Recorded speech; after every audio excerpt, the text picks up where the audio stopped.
দারুণ সাইজের একটা কিন্তু বোয়াল মাছ কাটিং হয়ে গেল। জয় ভাই সুন্দর করে কাটলো, কেটে এখন দেখুন 500-700 লেয়ার থেকে একদম সলিড পিস দেওয়া হচ্ছে। দারুণ, বাহ হেভি মাপ তো হাতে। সুন্দর করে কিন্তু লেজার অংশটাই তোলা হয়েছে। বোয়াল মাছের লেজার অংশ কিন্তু খুব ভালো লাগে খেতে, বোয়ালের লেজাই বেশি মজা। মাছে সেই তেল, দারুণ তেল হয়েছে মাছে। কিরম দাম রাখছো? 600 টাকায় কাটা সলিড, তাই তো? মাথা টাথা সব বাদ দিয়ে। দেখো, হ্যাঁ আর কাটলে পরে আর খাওয়া যাবে না। মহাশোলটা কেমন খেলেন বলুন?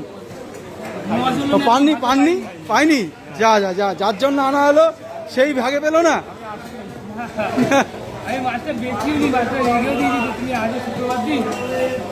মাছটা অনেক কমেও দিচ্ছিল এবং মাছটা খুব ভালো ভাত ছিল। নেক্সট বার আসলে পরে অবশ্যই দিবি।